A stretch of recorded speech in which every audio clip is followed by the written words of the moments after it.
গোপালগঞ্জে পরিস্থিতি নিয়ন্ত্রণে অন্তর্বর্তী সরকার ব্যর্থ। 21 আগস্ট গ্রেনেড হামলা, তারেক বাবরের খালাসের বিরুদ্ধে আপিল শুনানি ফের 24 জুলাই। ভুয়া তথ্য ছড়াচ্ছে আওয়ামী লীগ, এমনটাই মন্তব্য করেছে প্রেস উইং। তত্ত্বাবধায়ক সরকারের রূপরেখা নিয়ে বিএনপি, জামায়াত, এনসিপির 3 মত। এতক্ষণ শুনছিলেন সংবাদ শিরোনাম, এবারে বিস্তারিত।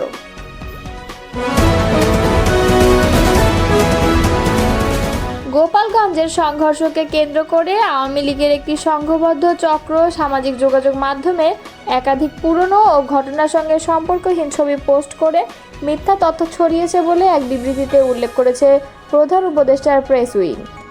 বুধবার CA press wing fact check তার ভেরিফাইড ফেসবুক পেজে এক বিবৃতিতে জানায়, 16 জুলাই সামাজিক যোগাযোগ মাধ্যমে নিষিদ্ধ ঘোষিত আওয়ামী লীগের সংশ্লিষ্ট একাধিক অ্যাকাউন্ট থেকে গোপালগঞ্জের সংঘর্ষ নিয়ে নানা পোস্ট ছড়ানো হয়, যার উদ্দেশ্য ছিল এই দিনে সহিংস ঘটনার মনগড়া বক্তব্য প্রতিষ্ঠা করা। বিবৃতিতে আরও বলা হয়, একটি সংগঠিত প্রোপাগান্ডা অভিযানের অংশ হিসেবে প্রভাবশালী আওয়ামী লীগপন্থীরা পুরনো ও ঘটনার সঙ্গে সম্পর্কহীন একাধিক ছবি শেয়ার করেছেন, যা এই দিনের সহিংসতার দৃশ্য বলে মিথ্যাভাবে উপস্থাপন করা হয়েছে। একটি ছবিতে দেখা যায় স্থানীয় লোকজন এক আহত কিশোরকে বহন করছে, পেছনে আগুন জ্বলছে এবং উত্তেজিত জনতা রাস্তায় বিক্ষোভ করছে। ছবিটি গোপালগঞ্জে ঘটে যাওয়া সহিংসতার নিদর্শন হিসেবে তুলে ধরা হয়। অনুসন্ধানে নিশ্চিত হয়ে গেছে ছবিটি 10 আগস্ট 2024 সালের একটি ভিন্ন ঘটনার। আরেকটি বহুল প্রচলিত পোস্টে দেখা যায় জাকির হোসেন এবং সাবেক প্রধানমন্ত্রী শেখ হাসিনার উপপ্রেস সচিব আশরাফুল আলম খোকন একটি ছবি পোস্ট করেন, যেখানে গোয়েন্দা শাখার এক কর্মকর্তা বিক্ষোভকারীদের দিকে গুলি ছুড়ছেন। প্রেস উইংয়ের বিবৃতিতে বলা হয়, এইসব পোস্টে ভুয়া তথ্য উপস্থাপন করা হয়েছে। পোস্টে তারা উল্লেখ করেন, আইন শৃঙ্খলা বাহিনীর সদস্যরা সংঘর্ষে জড়িয়েছেন এবং এনসিপি নেতাকর্মীদের উস্কানিতে এই সহিংসতা শুরু হয়। বাস্তবতা হলো, ছবিটি 2022 সালের 8 ডিসেম্বর নারায়ণগঞ্জে বিএনপি সমাবেশের সময়ের, যেখানে ডিবি কর্মকর্তা কনককে জনতার দিকে গুলি ছুড়তে দেখা যায়। জাকির হোসেন আরেকটি ছবি পোস্ট করেন, যেখানে গুরুতর আহত ব্যক্তিদের হাসপাতালে চিকিৎসা নিতে দেখা যায়। তিনিও দাবি করেন এটি গোপালগঞ্জের আজকের সংঘর্ষের ফলাফল। তবে এই ছবিটিও ভিন্ন ঘটনার। প্রেস উইং দাবি করে ছবিটি 20 মার্চ 2023 সালের এক সম্পূর্ণ আলাদা ঘটনার সময় তোলা হয়েছিল। এই একই ভুয়া প্রচারণার অংশ হিসেবে একটি শিশুর ছবি ছড়ানো হয়, যেখানে তাকে লাঠি হাতে দেখা যায়। দাবি করা হয় ছবিটি 16 জুলাই গোপালগঞ্জে তোলা এবং ওই শিশু নাকি সহিংসতায় অংশ নেয়। ছবিটি এই মিথ্যা বার্তা ছড়াতে ব্যবহার করা হয় যে রাজনৈতিক সহিংসতায় শিশুদের পর্যন্ত জড়ানো হচ্ছে। উল্লেখযোগ্যভাবে ছবির একটি ডিজিটাল সম্পাদিত সংস্করণ শেয়ার করেন নিঝুম মজুমদার, যিনি আওয়ামী লীগের ঘনিষ্ঠ একজন অনলাইন প্রোপাগান্ডাস্টির হিসেবে পরিচিত বলে প্রেস উইং দাবি করেছে। আসলে শিশুর এই ছবিটি গোপালগঞ্জে তোলা হয়নি, বরং গাজীপুরের শফিপুর এলাকায় ধারণ করা একটি ভিডিও থেকে নেওয়া স্ক্রিনশট। মূল ভিডিওটি 2023 সালের আগস্ট মাস থেকে সামাজিক যোগাযোগ মাধ্যমে ছড়িয়েছিল। এসব বিভ্রান্তিকর ছবির পাশাপাশি আওয়ামী লীগপন্থী অ্যাকাউন্টগুলো ভিত্তিহীনভাবে দাবি করে বাংলাদেশ সেনাবাহিনী নাকি বেসামরিক মানুষের উপর নির্বিচারে গুলি চালিয়েছে। এইসব মিথ্যা প্রচারণা জনমতকে ভিন্ন খাতে প্রবাহিত করার উদ্দেশ্যে ছড়ানো হয়। প্রেস উইংয়ের মতে, এসব ভুয়া প্রচারণা ও যাচাইকৃত সূত্রভিত্তিক তথ্য সম্পূর্ণ ভিন্ন চিত্র তুলে ধরে।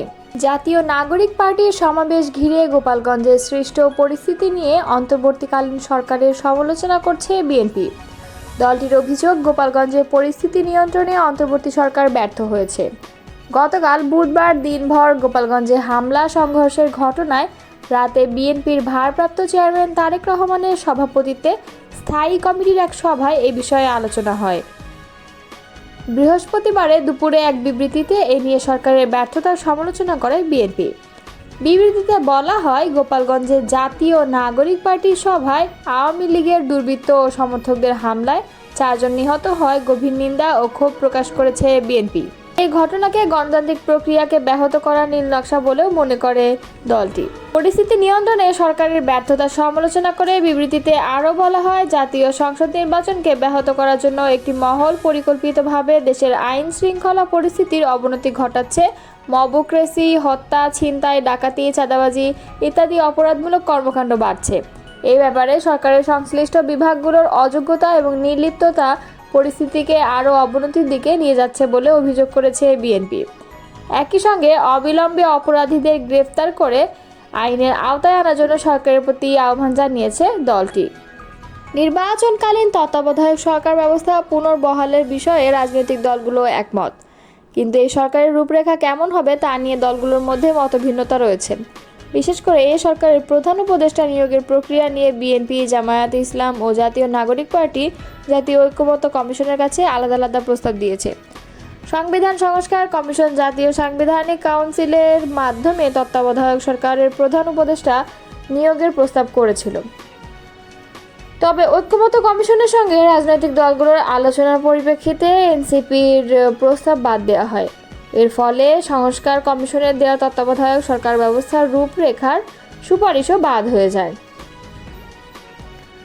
গত বৃহস্পতিবার ঐক্যমত্য কমিশন তত্ত্বাবধায়ক সরকারের রূপরেখা নিয়ে একটি নতুন প্রস্তাব হাজির করে, তবে তাতে ঐক্যমত্য হয়নি।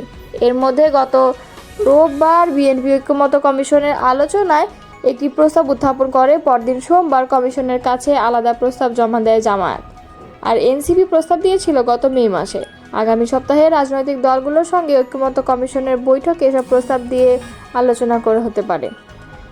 বিএনপির প্রস্তাবগুলোর মধ্যে ছিল রাষ্ট্রপতি যত দ্রুত সম্ভব সংসদের প্রতিনিধিত্বশীল দলগুলোর সঙ্গে আলোচনা করে প্রধান উপদেষ্টা হওয়া যোগ্য ব্যক্তিদের মধ্যে একজনকে নিয়োগ দেবেন। এভাবে দেওয়া সম্ভব না হলে প্রধানমন্ত্রী, বিরোধী দলীয় নেতা, নিম্নকক্ষের স্পিকার ও ডেপুটি স্পিকারের সমন্বয়ে কমিটি গঠন করা হবে। কমিটির সভাপতি হবেন রাষ্ট্রপতি, তবে তার ভোটাধিকার থাকবে না। এভাবেও সম্ভব না হলে সংসদীয় ওই কমিটিতে সংসদের প্রতিনিধিত্বকারী তৃতীয় সর্বোচ্চ দলের একজন প্রতিনিধি নেওয়া হবে। এক্ষেত্রে রাষ্ট্রপতির ভোটাধিকার থাকবে। এ কমিটির মাধ্যমেও সম্ভব না হলে প্রধানমন্ত্রী, বিরোধী দলীয় নেতা, নিম্নকক্ষের স্পিকার ও সংসদে প্রতিনিধিত্বকারী বিরোধী দলগুলোর মধ্যে যারা ন্যূনতম 5% ভোট পেয়েছে তাদের প্রতিটি দলের পক্ষ থেকে একজন প্রতিনিধি থাকবে। এই ক্ষেত্রে রাষ্ট্রপতির ভোটাধিকার থাকবে। পঞ্চম বিকল্প ত্রয়োদশ সংশোধনী অনুযায়ী তত্ত্বাবধায়ক সরকারের ফিরে আসা যায়।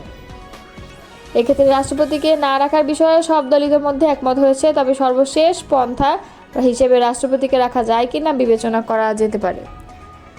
জামায়াত ইসলামের একাধিক রূপরেখা প্রস্তাব করেছে, যারা বলেছে তত্ত্বাবধায়ক সরকার 120 দিনের মধ্যে জাতীয় সংসদ ও স্থানীয় সরকার নির্বাচন সম্পন্ন করবে। কোনো কারণে তা সম্ভব না হলে মেয়াদ আরও 60 দিন বাড়বে। জাতীয় সংসদের মেয়াদ শেষ হওয়ার 15 থেকে 30 দিন আগে এবং মেয়াদের অবসান ব্যতীত অন্য কোনো কারণে সংসদ ভেঙে গেলে ভাঙার সর্বোচ্চ 24 থেকে 48 ঘন্টার মধ্যে নির্দলীয় তত্ত্বাবধায়ক সরকার গঠনের বিষয়টি চূড়ান্ত করতে হবে। 21 আগস্ট গ্রেনেড হামলার মামলায় বিএনপির ভারপ্রাপ্ত চেয়ারম্যান তারেক রহমান সহ অন্য আসামিদের খালাসের রায়ের বিরুদ্ধে আপিলের শুনানি অনুষ্ঠিত হয়েছে। পরে শুনানি আগামী 24 জুলাই পর্যন্ত মুলতবি করে আপিল বিভাগ। বৃহস্পতিবার প্রধান বিচারপতি ডক্টর সৈয়দ রেফাত আহমেদের নেতৃত্বে 7 বিচারপতির আপিল বেঞ্চ এই আদেশ দেন। আজকের আপিল শুনানির শুরুতে মামলার পলাতক 2 আসামির পক্ষে কোনো আইনজীবী নিয়োগ না হওয়ায় বিস্ময় প্রকাশ করেন প্রধান বিচারপতি ডক্টর সৈয়দ রেফাত আহমেদ। পরে পলাতক আসামি হানিফ ও তাজউদ্দিনের পক্ষে স্টেট ডিফেন্স আইনজীবী নিয়োগ দেওয়া হয়। এরপর রাষ্ট্রপক্ষের আইনজীবী তাদের যুক্তি উপস্থাপন শুরু করেন। 2018 সালে এই মামলায় সাবেক স্বরাষ্ট্র প্রতিমন্ত্রী লুৎফুজ্জামান বাবর, সাবেক উপমন্ত্রী আব্দুল সালাম পিন্টু সহ 19 জনকে মৃত্যুদণ্ড দেয় নিম্ন আদালত। এছাড়া তারেক রহমান সহ 19 আসামিকে যাবজ্জীবন ও 11 আসামিকে বিভিন্ন মেয়াদে কারাদণ্ড দেওয়া হয়। পরে গত 1 ডিসেম্বর তারেক রহমান সহ সব আসামিকে খালাস দিয়ে রায় দেন হাইকোর্ট। এরপর 19 মার্চ হাইকোর্টে দেয়া সব আসামির খালাসের রায়ের বিরুদ্ধে লিভ টুগেদার আপিল করেন রাষ্ট্রপক্ষ। তবে আপিল মঞ্জুর হলেও হাইকোর্টের রায় স্থগিত করেনি আপিল বিভাগ। উল্লেখ্য, 2004 সালের 21 আগস্ট ঢাকার বঙ্গবন্ধু এভিনিউয়ে আওয়ামী লীগের সমাবেশে গ্রেনেড হামলায় দলটির মহিলা বিষয়ক সম্পাদক আইভি রহমান সহ 24 জন নিহত হন।